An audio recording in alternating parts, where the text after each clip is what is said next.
Muy buenos días, mis amados hermanos. Un placer saludarles nuevamente. Un domingo más que el Señor nos permite comunicarnos a través de las redes sociales.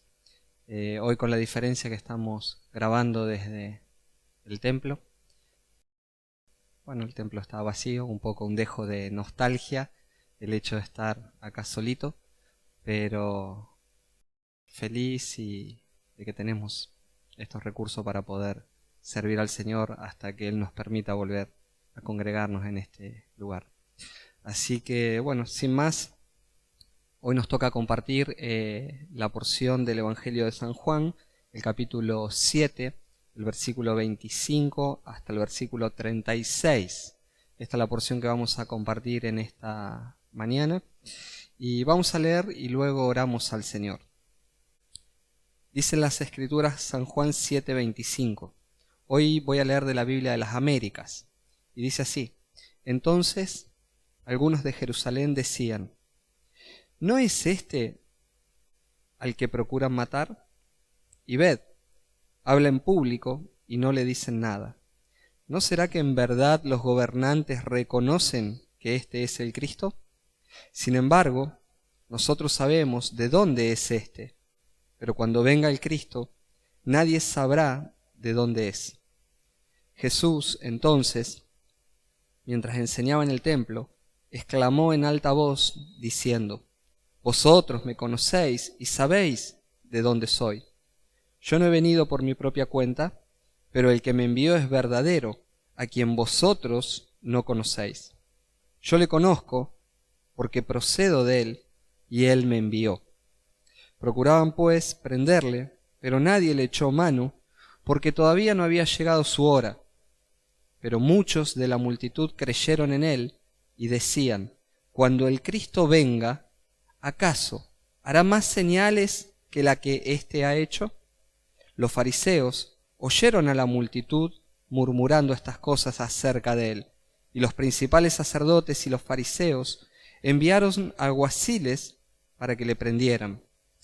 Entonces Jesús dijo: por un poco más de tiempo estoy con vosotros. Después voy al que me envió. Me buscaréis y no me hallaréis, y donde yo esté, vosotros no podéis ir. Decían entonces los judíos entre sí: ¿a dónde piensa irse este que no le hallemos? ¿Será acaso que quiere irse a la dispersión entre los griegos y enseñar a los griegos? ¿Qué quiere decir esto que ha dicho: me buscaréis y no me hallaréis, y donde yo esté, vosotros no podéis ir? Hasta aquí la porción que hoy vamos a compartir. Oramos al Señor y luego meditamos. Señor, te damos muchísimas gracias por esta oportunidad que tenemos de meditar en tu palabra, por esta oportunidad que cada familia está reunida en su hogar, haciendo un culto en tu nombre, Señor. Te pido, Señor, que en esta mañana, a través de tu palabra, Señor, vos hables a nuestros corazones, que tu Santo Espíritu, Señor, ministre en nuestros corazones, que realmente edifiques nuestras vidas, que nos alientes, que nos corrijas, que nos amonestes, que hagas, Señor, tu Espíritu lo que quiera hacer en nuestras vidas. Señor, te pido gracia para poder expresar de una forma clara, correcta, cada idea, Señor, interpretar tu palabra de una manera correcta y sobre todo exponerla, Señor, con humildad. Te pido, Señor, tu ayuda, tu auxilio, en el nombre de Jesús. Amén. Muy bien, mis queridos hermanos, la semana pasada, como estuvimos viendo, el Señor usó la misma ley mosaica para refutar los argumentos de sus enemigos. Pero Jesús sabía que ellos no retrocederían entre sus planes que ya tenían en mente, porque la norma del juicio de ellos era deshonesta. Ellos juzgaban según la base de lo que parece ser y no lo que verdaderamente era, lo que realmente era. Nosotros vemos que la semana pasada, al concluir el mensaje, el versículo 24 decía: no juzguéis por las apariencias, sino juzgad con juicio justo. A diferencia de lo que termina diciendo en el versículo 24, el versículo 17 del mismo capítulo demandaba devoción sincera y verdadera.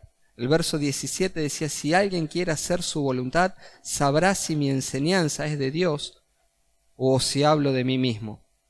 Un contraste tremendo entre la demanda por la devoción que Jesús hacía y los planes y los juicios que tenían estos judíos. Hoy nosotros veremos, en esta porción en la que vamos a ingresar, hablaremos acerca de la incredulidad.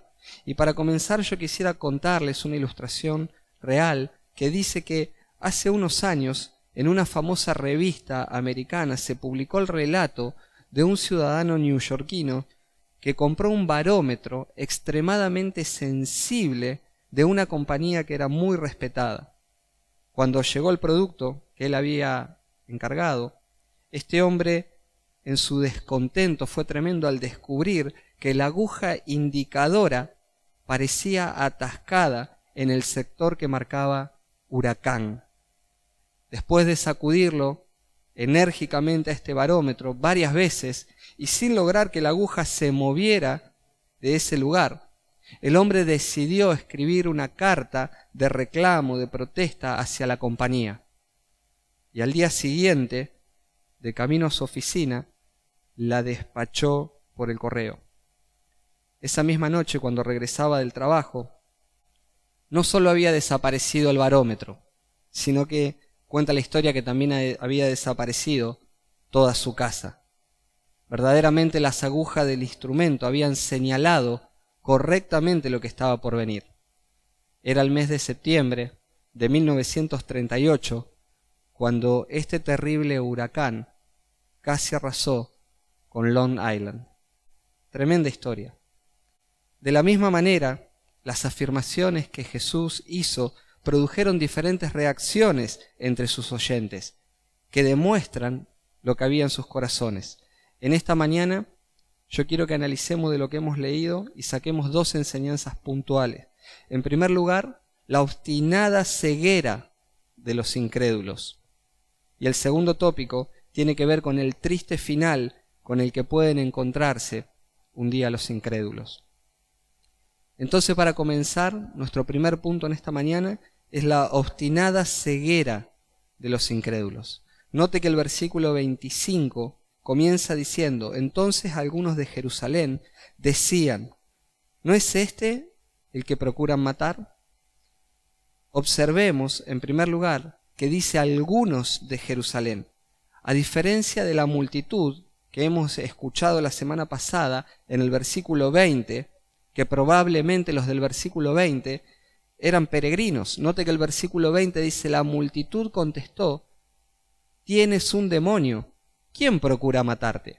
Esta multitud del versículo 20 probablemente sean peregrinos que estaban en la fiesta, pero a diferencia de los del versículo 25, estos eran ciudadanos de Jerusalén, se nos dice. Y evidentemente estas personas sí conocían las malas intenciones de los líderes judíos. En el verso 26, inmediatamente se nos cuenta que estas personas decían entre ellas, ved, habla en público y no le dicen nada. ¿Será que en verdad los gobernantes reconocen que este es el Cristo? Esta parte del pueblo sabía que los líderes religiosos querían prender a Jesús para matarlo. Sin embargo, ahora están desorientados. Ciertamente se los ve sorprendido a estas personas como algo notable que el Señor está hablando públicamente con arrojo y sin embargo los gobernantes judíos no hicieran nada para detenerlo, no hicieran nada para apresarlo y para contrarrestar sus enseñanzas. Recordemos que Jesús viene denunciando públicamente la hipocresía de estos judíos religiosos. Notemos que la semana pasada en el versículo 19 leímos que decía, ¿no os dio Moisés la ley y sin embargo ninguno de vosotros la cumple? ¿Por qué procuráis matarme? Jesús viene desde el versículo 19 y antes también denunciando la hipocresía de los religiosos. Y si miramos también entre versículo 21 y versículo 24, continúa declarándole su hipocresía, al punto tal que dice que no juzgaban ellos con un justo juicio, sino con apariencias. Tremendo.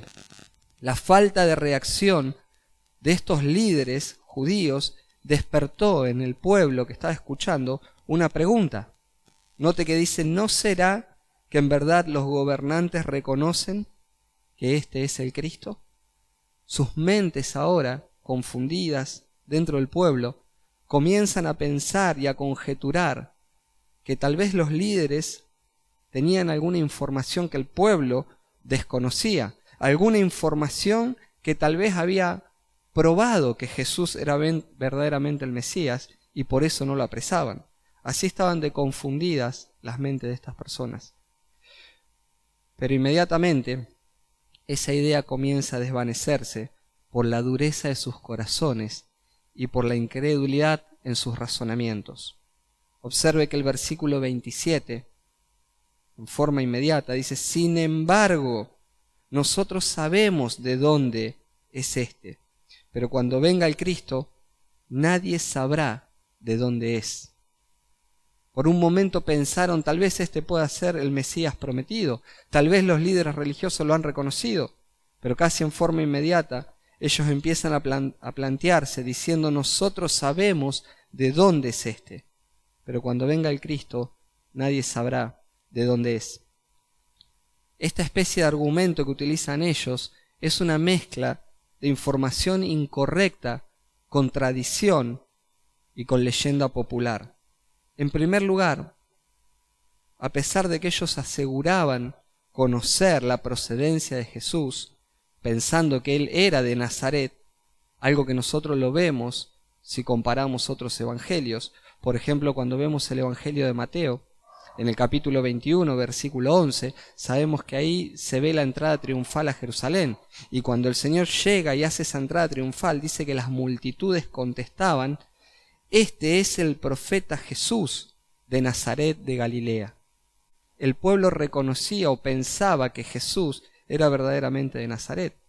Y no solamente el pueblo, sino que cuando Jesús fue crucificado, en el capítulo 19 de Juan, versículo 19, dice que Pilato también escribió un letrero y lo puso en la cruz, y estaba escrito: Jesús el Nazareno, el Rey de los judíos.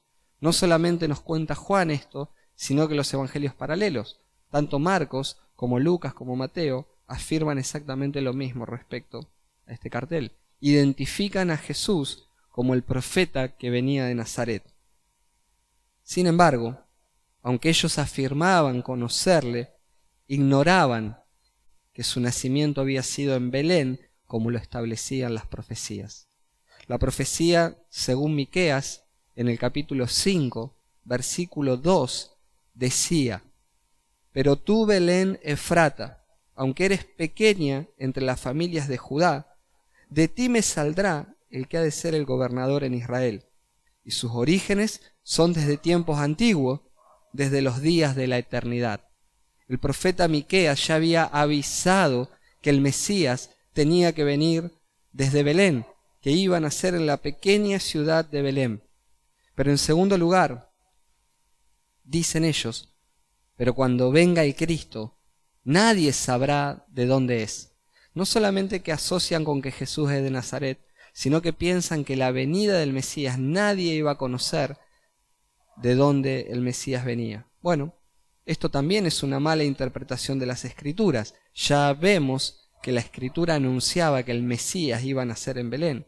Y en una mala interpretación de las Escrituras asientan esta idea dentro de Malaquías capítulo 3, versículo 1. Malaquías nos dice: he aquí, yo envío a mi mensajero, y él preparará el camino delante de mí, y vendrá de repente a su templo el Señor, a quien vosotros buscáis, y el mensajero del pacto en quien vosotros os complacéis. He aquí, viene, dice el Señor de los ejércitos. En la mente de ellos había quedado evidentemente este versículo que decía: y vendrá de repente a su templo el Señor, a quien vosotros buscáis. Entonces la tradición para estos líderes judíos decía que el Mesías no se conocería hasta que apareciera súbitamente y redimiera a su pueblo Israel. Esto con el tiempo no solamente fue tradición, sino que terminó siendo después una creencia popular, que nadie sabría de dónde vendría el Mesías, aunque más tarde, en el mismo capítulo, vamos a ver que algunos reconocerían y recordarían que el Mesías tenía que venir. Notemos que en el capítulo 7 de Juan, en el versículo 42, dice: ¿no ha dicho la Escritura que el Cristo viene de la descendencia de David y de Belén, la aldea donde era David?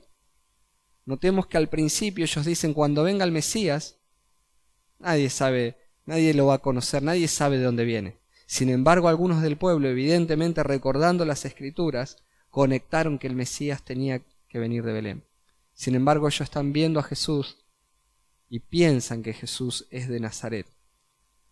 Ahora observemos que Jesús no discutió con ellos por su lugar de procedencia, que Jesús no se puso a discutir con ellos dónde es que había nacido, pero sí los confrontó con dureza por la actitud de sus corazones, sí los confrontó con fuerza por la dureza de sus corazones incrédulos.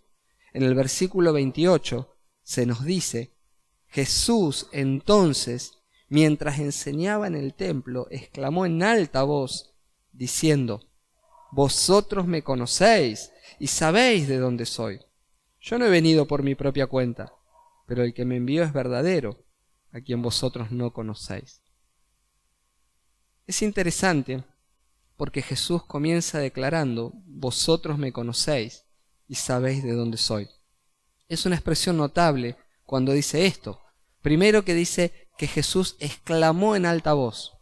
Bueno, no nos vamos a detener en esto, pero es interesante y lo animo a que usted investigue, porque fueron muy pocas las veces que Jesús exclamó en alta voz.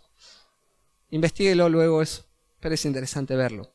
Ahora, en definitiva, cuando Jesús exclamó en alta voz, está mostrando que lo que va a decir es algo de suma importancia. Y al decir él: vosotros me conocéis y sabéis de dónde soy, lo más probable es que Jesús esté ironizando con esta afirmación.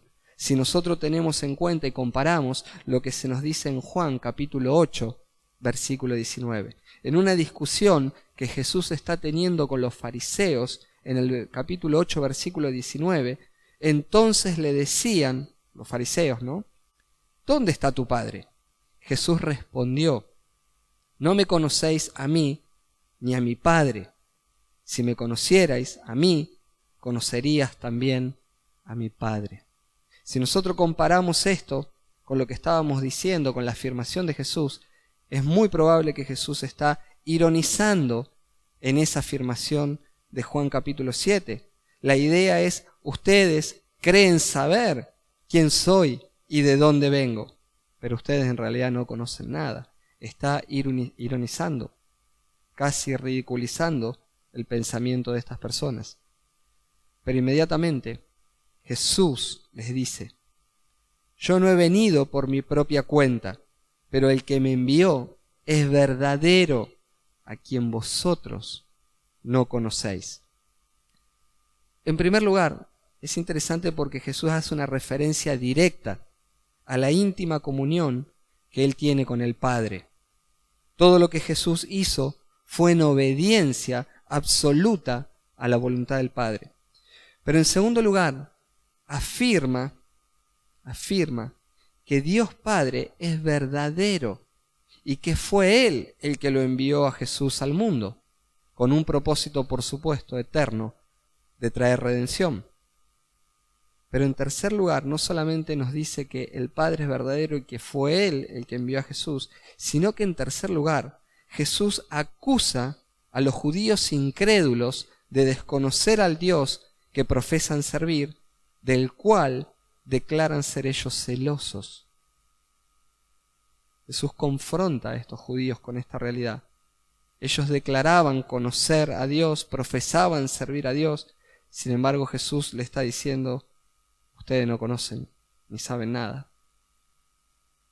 Versículo 29, Jesús redobla la apuesta diciéndoles: yo le conozco porque procedo de él y él me envió.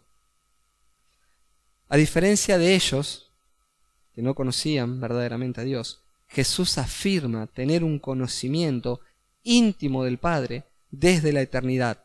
El Hijo conoce al Padre en el sentido más profundo y más elevado que nosotros podamos imaginar, siendo entre ellos iguales. Son iguales en esencia, son iguales en atributo, son iguales en gloria, en eternidad. El Padre y el Hijo son coiguales, coeternos, cosustanciales. Jesús tiene una intimidad y un conocimiento del Padre como nadie podía tenerlo. Tal conocimiento se encuentra por encima de todas nuestras facultades humanas. Todo lo que nosotros conocemos acerca de Dios es porque Él hoy nos lo reveló a través de las Escrituras. Pero solo Jesús conoce al Padre en toda su dimensión. En Mateo 11, versículo 27, se nos dice: todas las cosas me han sido entregadas por mi Padre, y nadie conoce al Hijo sino el Padre, ni nadie conoce al Padre sino el Hijo, y aquel a quien el Hijo se lo quiera revelar. Si nosotros hoy podemos tener conocimiento de Dios es por medio de las Escrituras, por todo lo que Él nos ha revelado, pero solo el Hijo tiene un conocimiento absoluto y en la dimensión absoluta de quién es el Padre. Aunque los líderes judíos tenían el Antiguo Testamento, no poseían un conocimiento perfecto de Dios el Padre, porque verdaderamente si lo hubieran conocido, jamás hubiesen crucificado al Señor de Gloria. Después de hablar de su relación con el Padre, Jesús les vuelve a repetir que no solamente Él lo conoce, sino que fue el Padre el que lo envió. Él dice, y él me envió. Jesús, en otra palabra, lo que les está diciendo a sus oponentes, a sus oyentes: yo soy la promesa de Génesis capítulo 3, versículo 15. Yo soy la simiente de la mujer que vino para herir la cabeza de la serpiente. Yo soy la promesa del pacto con Abraham. Yo soy el profeta mayor que Moisés, que el Padre había prometido enviar. Yo soy la promesa del pacto con David.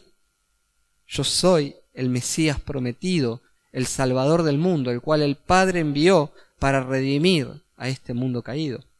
Esto es lo que Jesús está diciéndole a estas personas que tiene adelante.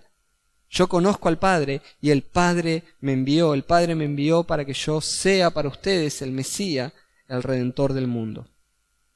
Ahora bien, parece que estas afirmaciones con relación a su procedencia y a su misión aquí en la tierra despertaron nuevamente la ira de sus enemigos, porque en el versículo 30 se nos dice: procuraban pues prenderle, pero nadie le echó mano porque todavía no había llegado su hora. El grado de incredulidad y dureza en el corazón de estas personas es impresionante. Es tal la ceguera en estos religiosos que nuevamente ellos maquinan cómo prenderle para matarlo. Tremendo. El versículo 30 nos está diciendo esto. Pero nadie le echó mano porque no había llegado su hora. Y esto es lo extraordinario, porque aunque ellos tienen el deseo de poder hacerlo, nuevamente se nos dice que no lo podían ejecutar porque todavía no había llegado su hora. En otras palabras, en la agenda divina nada puede llevarse a cabo sin el permiso de Dios. Si estos religiosos no lo pudieron matar, no fue porque verdaderamente no quisieron o le faltó ganas, por decirlo de alguna manera. Fue simplemente porque no era el tiempo establecido por el Dios soberano. El Dios soberano no permitió que lo hicieran hasta que no llegó el tiempo indicado por el mismo Dios.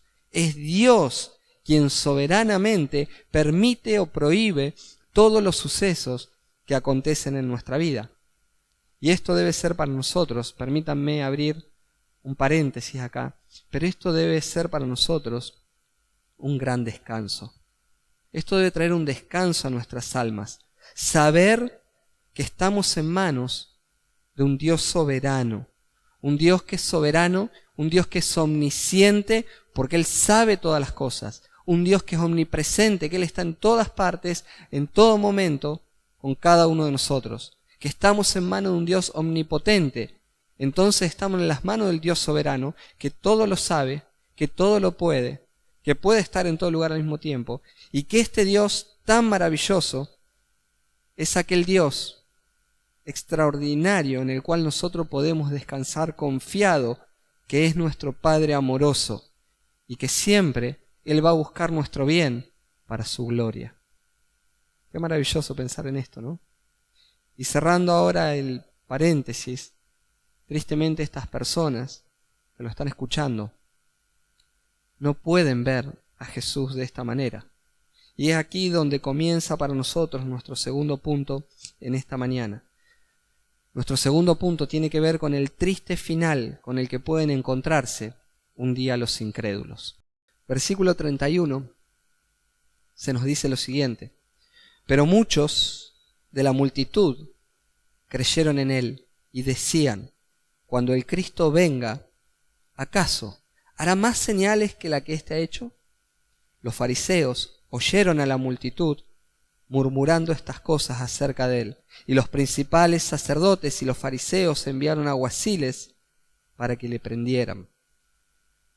Notemos que parte de la multitud ahora, es decir, parte de esa multitud, parte del pueblo común, por decirlo de alguna manera, creyó en Jesús, tal vez con una fe mínima, pero creyó en Jesús, relacionando las señales de las cuales hablaba el Antiguo Testamento en conexión con el mesiasgo de Jesús.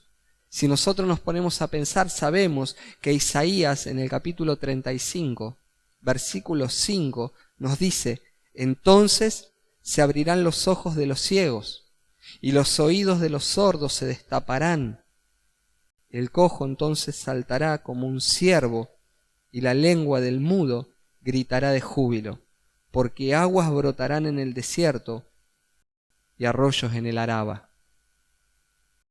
La profecía en el Antiguo Testamento apuntaba hacia Cristo y decía que cuando el Mesías venga iba a abrir los ojos de los ciegos, que los oídos de los sordos se iban a destapar, iban a poder escuchar. Y estas personas, seguramente conectando profecías del Antiguo Testamento como esta, se preguntan: cuando el Mesías venga, ¿hará más señales que las que hace este? Y empiezan a creer en Jesús. Pero al oír esto, los líderes judíos, los religiosos judíos, la dirigencia del poder judío, que las personas creían en Jesús, seguramente esto los enfureció y provocó que reaccionaran de tal modo que dice que enviaron a los alguaciles para prenderle.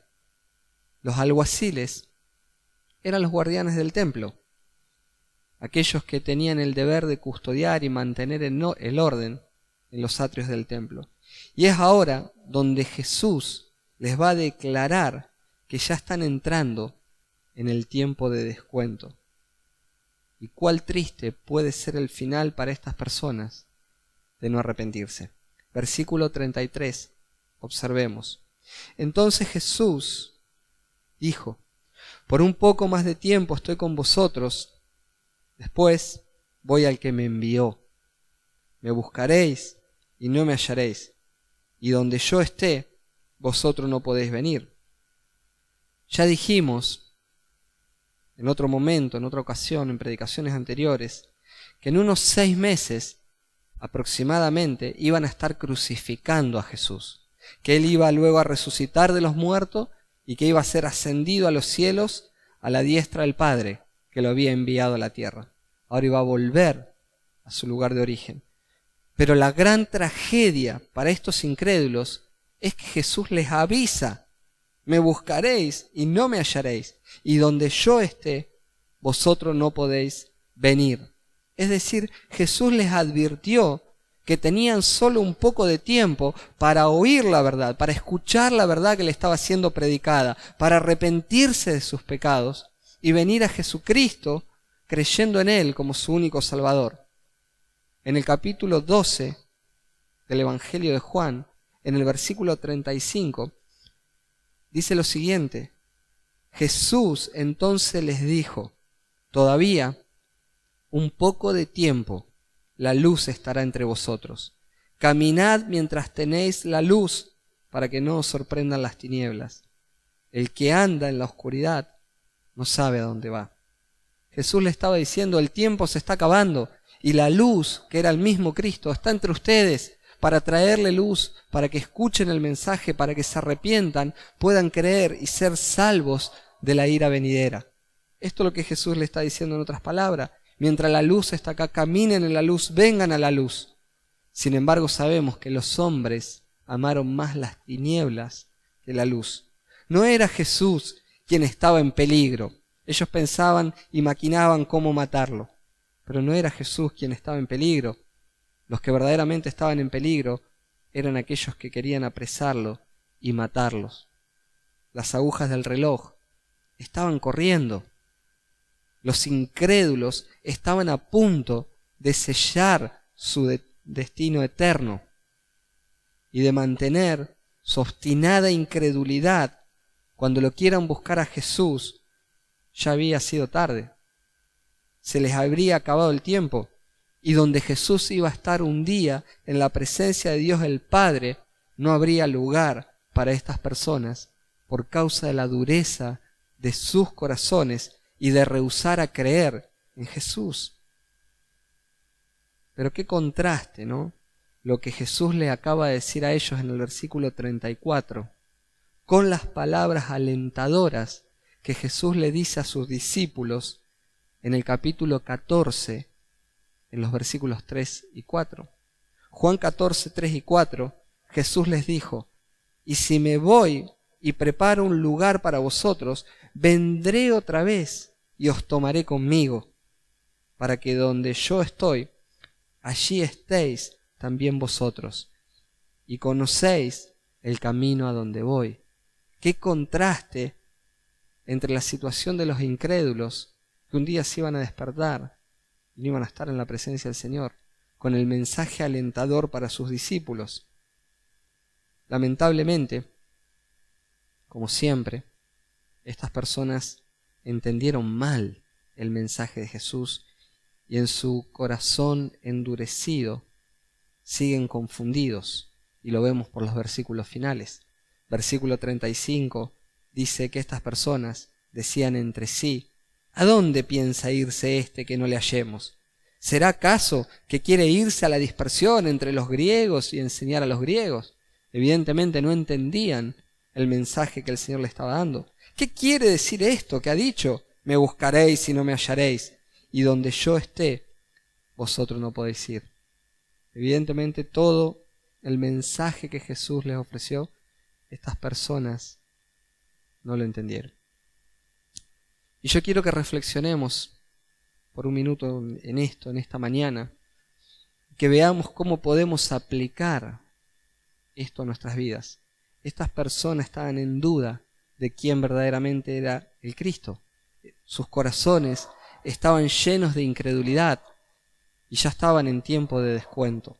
Pero yo quiero que meditemos entonces a ver qué podemos aplicar. Y en primer lugar,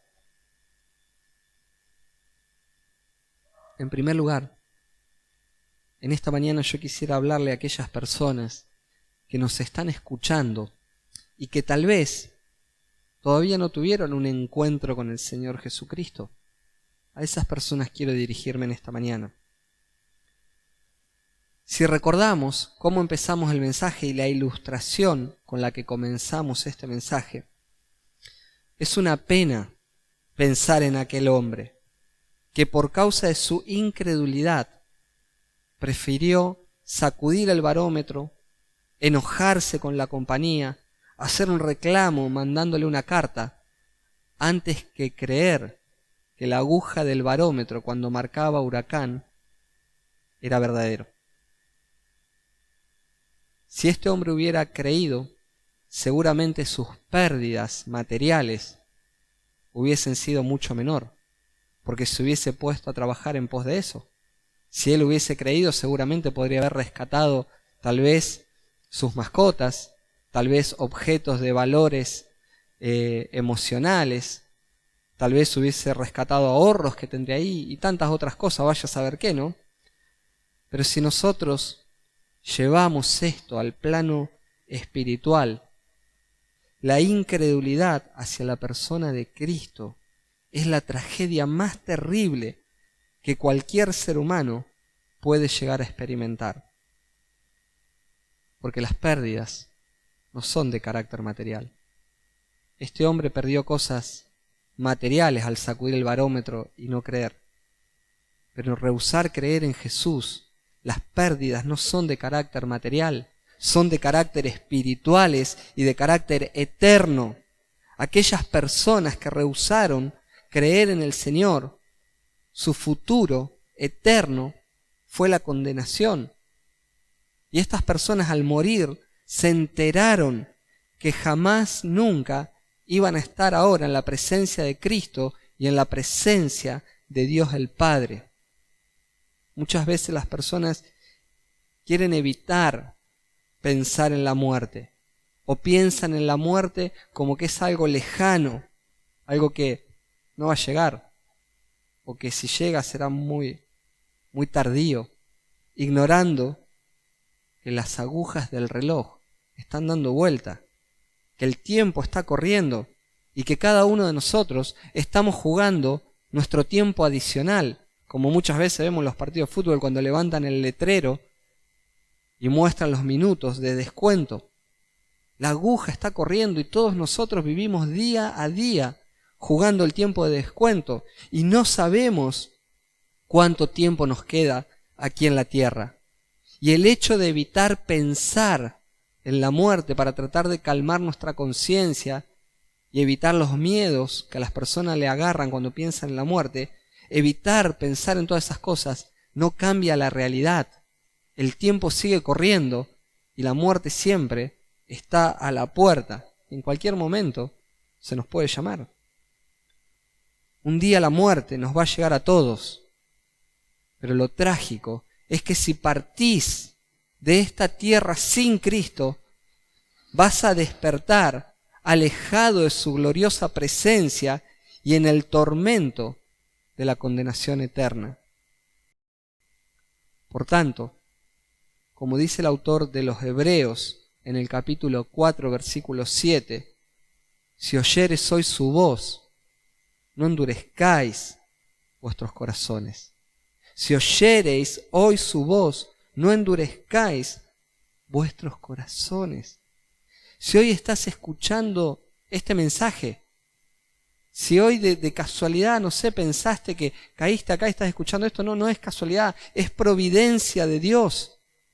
Y si vos hoy me estás escuchando y estás reflexionando sobre esto, yo te lo ruego que te arrepientas de tu pecado, que te rindas a Cristo y que creas en Él como tu único y suficiente Salvador, porque solo en Jesús hay salvación. No intentes buscar otro método, otra forma para salvarte, porque no la existe, no la hay. Jesús dijo en el capítulo 14, versículo 6 del Evangelio de Juan, yo soy el camino y la verdad y la vida, y nadie va al Padre si no es por mí. No hay otra verdad, no hay otro camino para llegar al Padre, solo a través de Jesús. En 1 de Timoteo capítulo 2, versículo 5, se nos dice, porque hay un solo Dios y también un solo mediador entre Dios y los hombres, Cristo Jesús, hombre. No hay otro mediador entre vos y Dios, no hay otra manera de llegar, no hay otro puente, no hay otra forma. Entonces, solo se trata de arrepentirse y de creer en Jesús para tener la seguridad de vida eterna. Que no te pase como este hombre incrédulo que sacudía el barómetro, que se enojaba con la compañía y que por su incredulidad sufrió la pérdida. Acá las pérdidas no son materiales, pueden ser eternas. Y si partís de esta tierra sin Cristo, al abrir los ojos puede ser que te encuentres en la eternidad. Por eso yo te ruego, arrepentite y vení a Jesús en fe, reconociéndole como tu único Salvador. Pero en segundo lugar, en esta mañana ahora quiero hablarles o dirigirme para animar a aquellos que ya son creyentes. Y aquellos que son creyentes Qué precioso, ¿no? Es saber de las promesas que Jesús le hizo a sus discípulos. Esas promesas de Juan capítulo 14 que también tienen un alcance en el futuro para nosotros. Qué maravilloso es ponerse a pensar que Jesús les dijo que si me voy y preparo lugar para vosotros, vendré otra vez y os tomaré conmigo. Porque donde yo estoy, allí estéis también vosotros y conocéis el camino a donde voy. Qué maravilloso es saber esto. Pensar en esta promesa que Jesús le hizo a sus discípulos y que nos va a alcanzar un día a nosotros, inflama mi corazón de gozo. El hecho de saber que cuando un día nosotros cerremos nuestros ojos aquí en la tierra, inmediatamente despertaremos en los brazos de nuestro dulce y amoroso Salvador.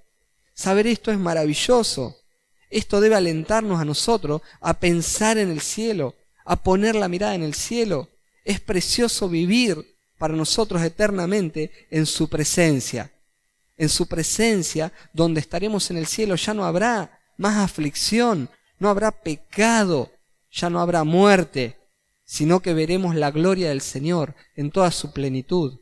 Y yo quiero animarte en esta mañana, hermano, hermana mío, a que nosotros pongamos la mirada en el cielo, que pensemos en Él, en la seguridad que tenemos en Él, en la gloria eterna y lo que será cuando lleguemos al cielo y le estemos todos juntos en su presencia. Por eso quiero terminar con esto. Hermanos y amigos, el tiempo está corriendo. Ya el cartel con el tiempo de descuento se levantó y el partido se está jugando. Te invito a que hagas un examen minucioso de tu corazón y que te puedas preguntar verdaderamente quién es Jesús para vos. Estas personas estaban confundidas con respecto a la imagen que tenían de Jesús. Pero yo te invito a examinar tu corazón y que te preguntes quién es Jesús en tu vida, qué lugar ocupa Jesús en tu vida. Porque depende de tu respuesta, se juega el destino eterno de tu alma. Hasta aquí nomás. Vamos a orar para concluir este mensaje. Señor, queremos darte muchísimas gracias por tus bondades, por tu misericordia, porque tu bondad y misericordia la vemos al habernos entregado tu palabra para que te podamos entender y conocer. Señor, solamente el Hijo conoce al Padre en toda la dimensión y la plenitud, pero gracias por tu palabra, porque ella nos revela tus planes, tus propósitos, tu bondad, tu amor, tu misericordia. Y queremos agradecerte en esta mañana por Jesús, porque en aquella cruz Él compró nuestra salvación. En aquella cruz fuimos redimidos y hoy tenemos la seguridad de que un día volverás por nosotros y que estaremos en tu presencia, disfrutando de la gloria eterna, adorando tu nombre y sirviéndote a ti por la eternidad, donde ya no lucharemos, Señor, con el pecado, con la aflicción ni con la muerte, porque tú serás el todo en todo. Y Señor, también quiero rogar en esta mañana por aquellas personas que tal vez hoy estuvieron escuchando y todavía no te han conocido, que vos hagas el milagro en sus corazones para que ellos puedan venir a salvación. Señor, te damos muchísimas gracias. Te damos gloria y honra a ti. Te pedimos esto en el nombre de tu amado Hijo Jesús. Amén. Mis queridos hermanos, damos gracias al Señor por este tiempo. Continuamos orando.